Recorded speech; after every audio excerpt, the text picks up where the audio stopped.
신앙생활이라고 하는 것은 끊임없는 선택의 연속이다라고 하는 생각을 해보게 됩니다.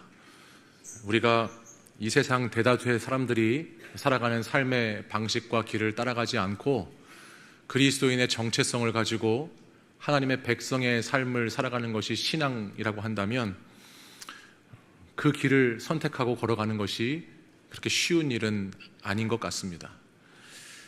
특별히 공의와 정의가 무너진 시대를 살아가는 우리의 삶의 자리에는 여러 가지 안팎으로 많은 갈등이 있고 문제가 있습니다. 사소하게는 개인적인 것도 있고 또 가정의 문제, 신앙의 문제, 나라와 세계 가운데에도 여러 가지 문제와 갈등이 있으면서 우리는 그 안에서 살아가는 것입니다. 저는 평소에는 이런 생각을 자주 하지는 않는데요, 오늘 말씀을 묵상하면서 이런 생각이 들었어요. 우리가 하루하루 살아가는 것이 어떤 면에서는 내게 주어진 문제들을 하나씩 해결하면서 살아가는 것이 우리 인생이 아닌가라는 생각을 해보게 됩니다. 마치 이스라엘 백성들이 광야에서 만나를 거두면서 그 하루치의 만나를 가지고 일용할 양식의 문제를 해결해 나갔던 것처럼 오늘 저와 여러분도 하루하루 주어지는 문제들 속에서 그 문제를 해결하면서 그렇게 인생살이를 살아가고 있다라고 하는 말씀입니다. 그런데 우리 삶을 가만히 들여다보니 우리가 마주하는 어떤 문제가 있고 그것을 풀어가는 해결이 있는데 그 사이에는 언제나 그 가운데에 접속사가 쓰이고 있다는 것을 생각해 보게 되고 깨닫게 되었습니다. 무슨 말이냐면 인생은 어떤 접속사를 쓰느냐에 따라서 문제와 해결의 과정과 방식과 그 결과가 많이 달라지게 된다라고 하는 말씀이에요. 세상 사람들은 보통 그렇기 때문에 라고 하는 접속사를 씁니다. 뭐가 부족하기 때문에 불평하고 원망하고, 문제가 크기 때문에 불안해하고 두려워하고, 시대가 악하기 때문에 눈치 보고 타협하고, 내 환경이 그렇기 때문에, 형편이 이렇기 때문에 그 정도밖에 할 수 없고 이렇게 어쩔 수가 없다라고 그렇게 살아갑니다. 그러나 하나님을 신뢰하면서 거룩한 백성의 삶으로 살아가는 사람들의 접속사는 다릅니다. 신앙인들의 접속사는 그렇기 때문에라고 하는 인과율이 아니고 그럼에도 불구하고라는 하나님의 언어이죠. 날마다 우리 앞에 문제가 많이 있고 부족한 것도 많이 있지만 그럼에도 불구하고 감사합니다.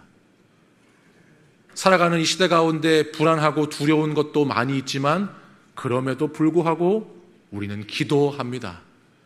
이 시대가 악하고 어렵지만 그럼에도 불구하고 우리는 빛 대신 주님을 바라보며 믿음을 가지고 인생을 살아가는 것입니다. 이것이 신앙인들의 모습이죠.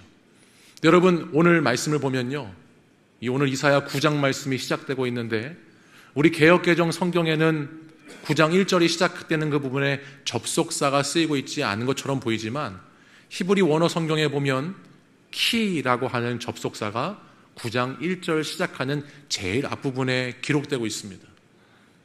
이 접속사가 어떻게 앞에 뒤에 문장을 연결해주고 있는지를 보기 위해서 우리가 9장 1절 말씀을 보기 전에 8장 마지막 절인 22절 말씀을 같이 한번 읽어보도록 하겠습니다. 땅을 굽어보아도 환난과 흑암과 고통의 흑암뿐이리니 그들이 심한 흑암 가운데로 쫓겨 들어가리라. 아멘. 계속해서 어떤 단어가 반복되고 있나요? 흑암이라는 단어가 반복됩니다. 그러니까 다시 말하면 이스라엘의 당시의 모습은 흑암이라고 정의할 수 있다라고 하는 말씀이에요. 이사야 1장부터 8장까지의 말씀을 살펴보면 그야말로 어두움의 시대입니다. 지도자들이 부패하고 탐욕 가운데 있었고 백성들은 교만하고 백성들이 무너졌습니다. 세상 가치에 따라서 전복되어서 믿음이 있다고 하는 사람들도 물탄 포도주처럼 희석되어 버린 그런 암울한 현실 가운데 이스라엘이 놓여 있습니다.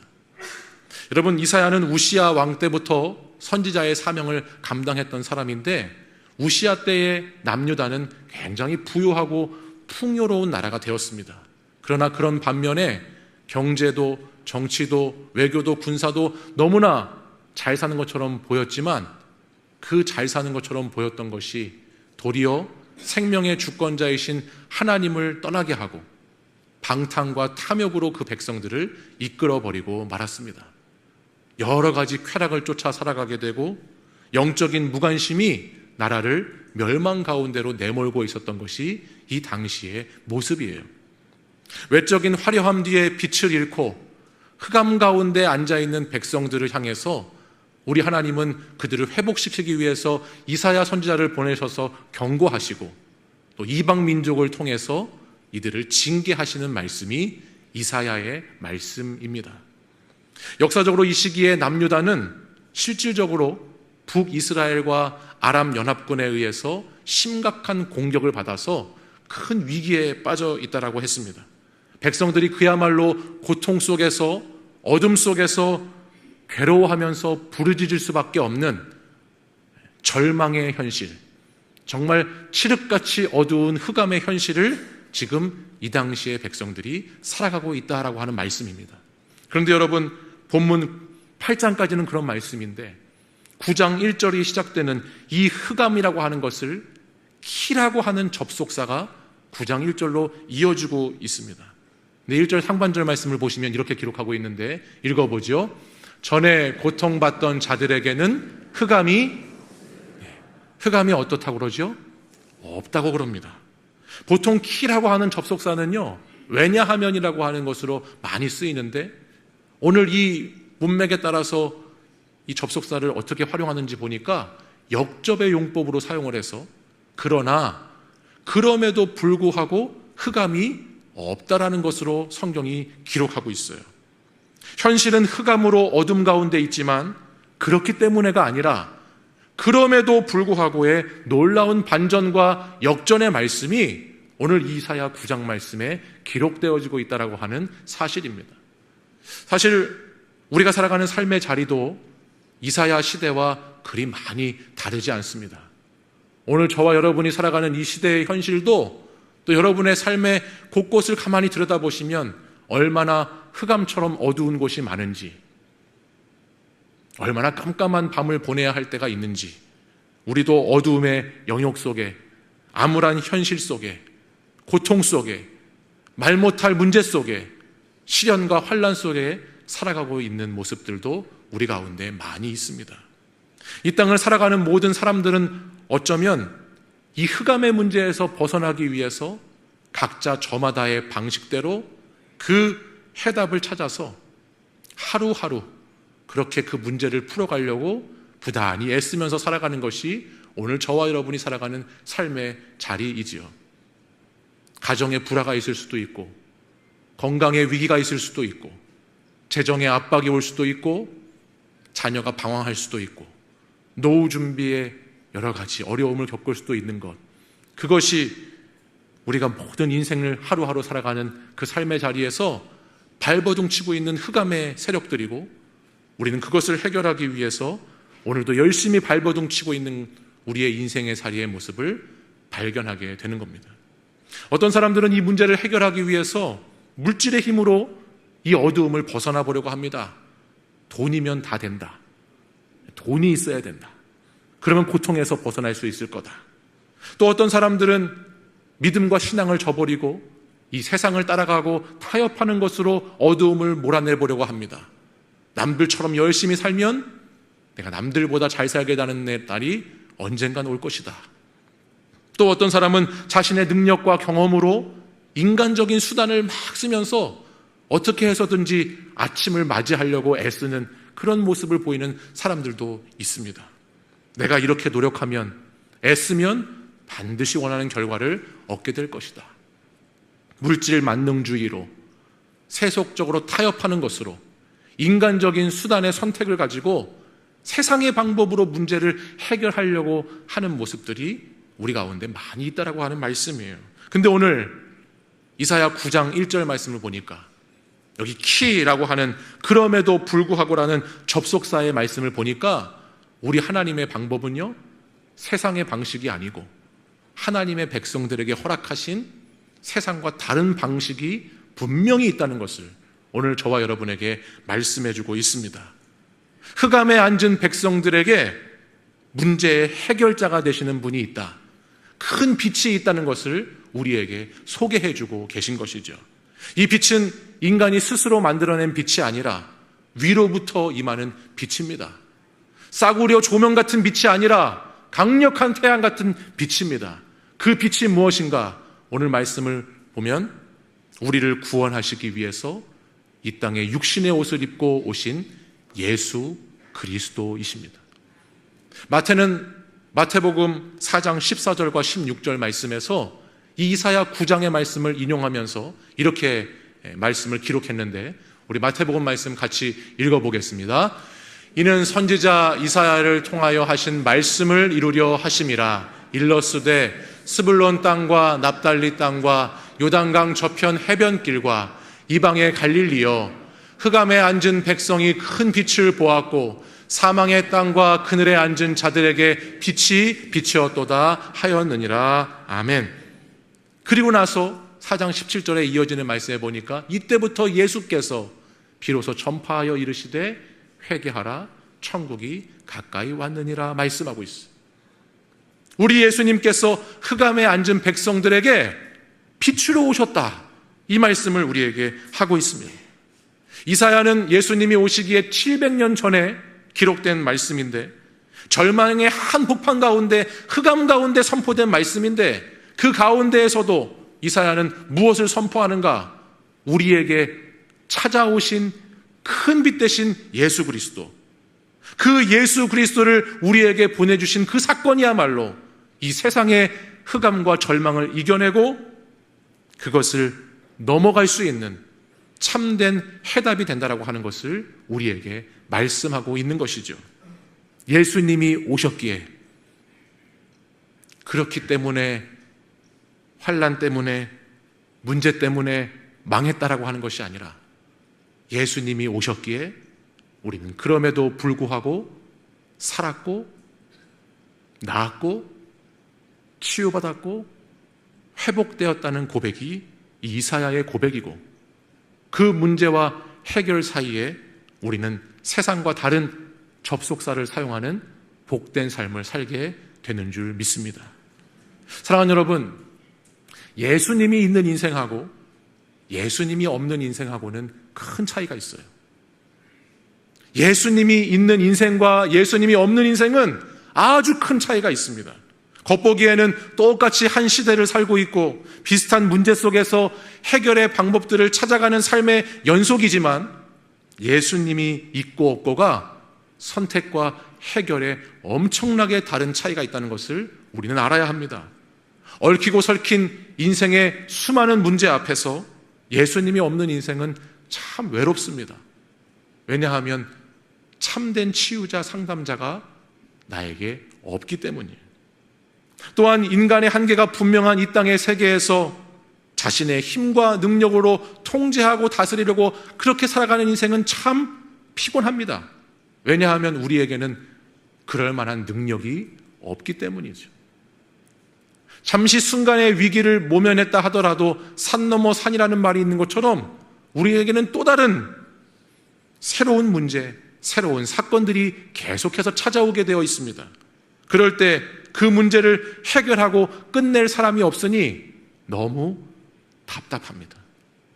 왜냐하면 이 세상에 어떤 것도 영원하지 않고 끝까지 책임질 수 있는 존재는 아무것도 없기 때문이에요. 우리는 내적으로 외적으로 밀려드는 염려와 불안과 걱정, 밤잠을 이루지 못하고 삶의 무게 때문에 힘들 때도 너무나 많이 있습니다. 마음의 질서를 잡지 못하고 불안하면 참 두려운 것이거든요. 왜 그런가? 인간에게는 참된 안식이 필요하기 때문입니다. 그러나 성도 여러분, 예수님이 없는 인생은 외롭고 피곤하고 답답하고 두렵지만, 예수님이 있는 인생은 그렇지 않습니다. 예수님이 있는 인생은 우리 주님이 나와 함께 계시기 때문에, 임마누엘의 주님으로 함께 계시기 때문에 완전히 다른 것이죠.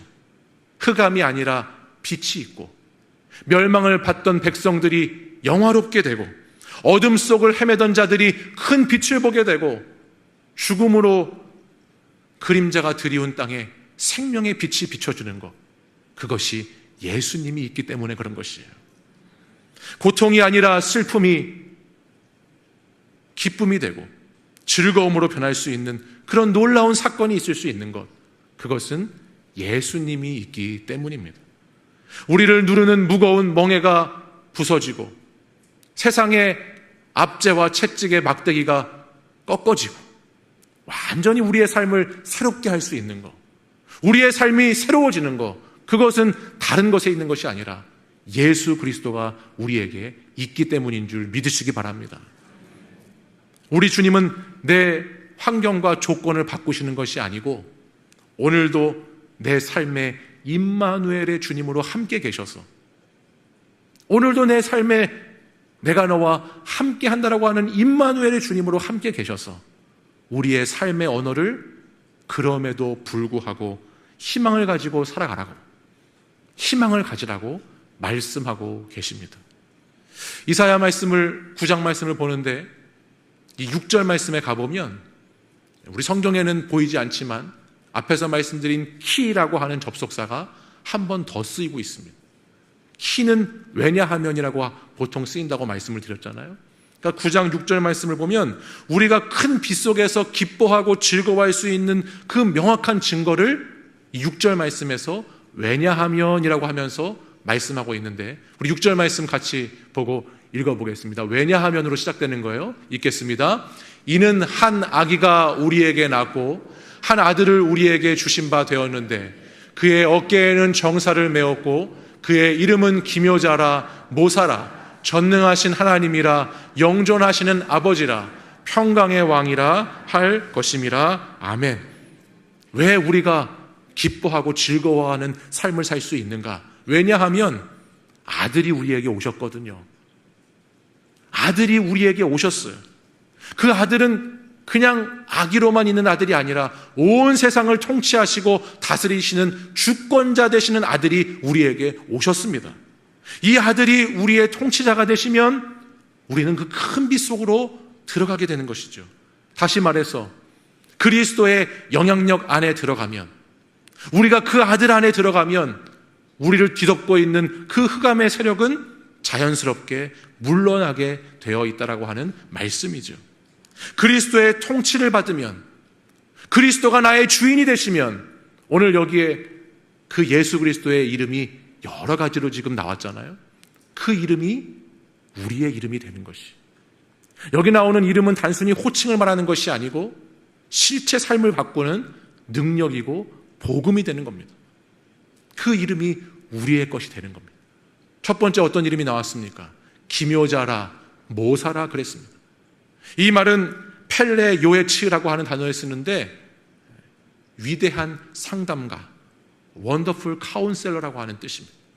예수님께서 우리에게 오시면 그 예수님의 놀라운 지혜를 통해서 최고의 전략가가, 위대한 상담가가 우리에게 상담을 해주신다라고 말씀합니다. 여러분, 그러면요 세상의 다른 것들 찾아 헤매일 필요가 없게 되는 것이죠. 잠언 3장 5절 6절 말씀을 같이 한번 읽어보겠습니다. 너는 마음을 다하여 여호와를 신뢰하고 내 명철을 의지하지 말라. 너는 범사의 그를 인정하라. 그리하면 내 길을 지도하시리라. 아멘. 또한 그분은 전능하신 하나님이시라 말씀했습니다. 여러분, 인간의 한계라는 거대한 장벽이 있고 우리의 무능력함이 있지만 전능하신 하나님께서 우리를 도우시고 돌보시면 그것들은 문제가 되지 않는 거예요. 정말 이거는 내가 해결할 수 없는데, 정말 이거는 방법이 없는데라고 생각되는 어떤 고통이 있고 환난이 있고 시험이 있으신가요? 그때 여러분, 전능하신 하나님의 이름을 붙잡으셔야 되는 거예요. 전능하신 그분을 의지해야 되는 거예요. 예레미야 33장 3절 말씀도 같이 읽어보겠습니다. 너는 내게 부르짖으라. 내가 내게 응답하겠고 내가 알지 못하는 크고 은밀한 일을 내게 보이리라. 아멘. 하나님은 말씀하셨어요. 약속하셨어요. 여러분, 기도하면 응답하시겠다 말씀하셨어요. 우리 생각에는 해결할 수 없지만 하나님은 전능하신 아버지시기 때문에 그 어떠한 어려움도 기도할 때 하나님을 경험하게 되고 우리 하나님이 정말 전능하신 분이라는 것을 믿고 깨닫게 하실 줄 믿습니다. 혹시 여러분 가운데 하나의 문제가 끝난 것 같았는데 또 다른 문제가 찾아와서 또 다른 일들이 일어나서 계속해서 인생의 위기와 어려움을 겪는 분들이 계신가요? 또 혼자 있는 것 같아서 힘든 분이 계신가요? 모두가 나를 떠나고 사랑하는 가족들도 도와줄 수 없고 그냥 아무런 어떤 의지할 곳이 없다라고 생각될 때 오늘 말씀은 우리에게 영존하시는 아버지가 계시다라고 말씀하셨어요. 영원히 계시는 아버지가 계시다. 끝까지 변함없이 피난처가 되시는 아버지가 나의 아버지시다라고 성경은 우리에게 말씀하는 것이죠. 영접하는 자, 그 이름을 믿는 자에게는 하나님의 자녀가 되는 권세를 주셨으니까 하나님이 우리의 아버지가 되시고 우리는 하나님의 자녀가 되는 겁니다. 우리 성경 두 구절 말씀을 같이 한번 읽어보지요. 시편 말씀 읽어보겠습니다. 아버지가 자식을 긍휼히 여김같이 여호와께서는 자기를 경외하는 자를 긍휼히 여기시나니 말씀했습니다. 하나님은 우리를 긍휼히 여기신다고 말씀했어요. 마태복음 6장의 말씀도 읽어보시겠습니다. 시작. 공중의 새를 보라. 심지도 않고 거두지도 않고 창고에 모아들이지도 아니하되 너희 하늘 아버지께서 기르시나니 너희는 이것들보다 귀하지 아니하냐. 아멘. 우리에게는 영원한 아버지가 계셔요. 마지막으로 사방에서 환난이 밀려와서 우리를 요동치게 할 때에도 우리는 주님 안에서 고요할 수가 있습니다. 왜 그런가요? 우리 하나님이 평강의 왕이시기 때문에 그 평강의 왕이신 주님의 통치를 받고 다스림을 받으면 우리는 세상이 줄 수 없는 평안 가운데 살아가는 인생들이 된다라고 하는 말씀이죠. 고린도후서 4장 8절 9절 말씀 같이 읽어보겠습니다. 우리가 사방으로 우겨쌈을 당하여도 쌓이지 아니하며 답답한 일을 당하여도 낙심하지 아니하며 박해를 받아도 버림받지 아니하며 거꾸러뜨림을 당하여도 망하지 아니하고 말씀했습니다. 왜요? 어떻게 해요? 이 앞에 있는 고린도후서 4장 7절에 보니까 우리가 이 보배를 질그릇에 가졌을 때, 우리가 예수 그리스도가 우리 안에 있을 때, 주님이 우리의 주님이 되실 때, 그때 평강의 왕이신 주님이 우리를 통치하고 다스리시면 예수 안에서 우리는 참된 평안을 얻는다고 성경은 말씀해주고 있습니다. 사랑하는 여러분, 주님의 통치 안에 들어가서 그분의 영향력 아래에 머물수록 우리에게는 예수 그리스도의 이 능력의 이름이 놀라운 은혜가 될 줄 믿습니다. 저는 여러분들이 오직 주님만을 붙잡으시고 오직 주님만을 의지해서 살아가시는 분들이 되시기를 간절히 소망합니다. 근데 여러분, 말씀을 이렇게 쭉 묵상하다 보니까요, 이 이사야 말씀 9장의 말씀에 놀라운 역설의 말씀이 7절에 기록되고 있더라고요. 우리가 우리 힘으로 주님을 붙잡고 우리가 주님을 의지하고 우리가 이런 일들을 이루어가는 것이라고 생각을 하지만 사실은 그렇지가 않더라고요. 7절 하반절을 보십시오. 이렇게 기록하고 있어요. 만군의 여호와의 열심히 이를 이루시리라 말씀하고 있어요. 이스라엘 백성들처럼 우리가 불순종하여서 흑암 속에 여전히 머물러 있을 때도,